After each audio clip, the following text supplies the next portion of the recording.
আসসালামু আলাইকুম। গ্রামে আসার পর থেকেই অনেক গরম। এই গরমের ভিতরে আমরা ৩ ভাই-বোনই আমরা ঘরে বসে গল্পগুজব করতেছি। হঠাৎ করে মনে হলো যে এই গরমের ভিতরে আমরা আইসক্রিম বানাই। যেহেতু আমাদের কাছে সবকিছুই আছে, আমরা আইসক্রিম বানাতেও পারি। ছোট বোনকে বললাম, "তুই ফ্রিজ থেকে সবকিছু বের করে তুই রেডি কর। আমি তোকে যেমন যেমন বলবো তুই তেমন তেমন করবি, তাইলেই হবে।"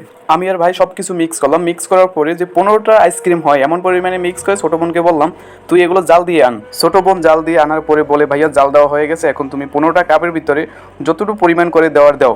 ছোট বোন জাল দিয়ে আনার পরে আমি একটু চেক করলাম যে সবকিছু ঠিক আছে কিনা। তারপরে আমি ১৫টা কাপের ভিতরে সমান পরিমাণে দিই। ১৫টা কাপই আমার রেডি করা হয়ে গেছে। এখন থেকে ফ্রিজে জায়গা নাই, কারণ কোরবানির গোশতে ফ্রিজ ভরা। ছোট বোনকে বললাম, "তুই ফ্রিজটা একটু খালি কর, আমি এগুলো রাখবো একটা সাইডে।" ছোট বোন ফ্রিজের এক সাইড খালি করে দিয়েছে। তারপর আমি আইসক্রিমগুলো রাখলাম ফ্রিজে। রাখার পরে আমি গোসল করতে চলে গেলাম। গোসল করে খাওয়া দাওয়া করলাম। খাওয়া দাওয়া করার পরে ৫ থেকে ৬ ঘন্টা পরে আমি একটা কাপ বের করলাম। আমি এক কাপ আইসক্রিম বের করছি টেস্ট করার জন্য, যে এত কষ্ট করে বানালাম দেখি কেমন হয়। আমি খাওয়ার পরে দেখি আলহামদুলিল্লাহ ভালোই হয়েছে। আজকের মতো ভিডিওটা এখানে শেষ করবো। সবাই ভালো থাকবেন। আসসালামু আলাইকুম। আল্লাহ হাফেজ।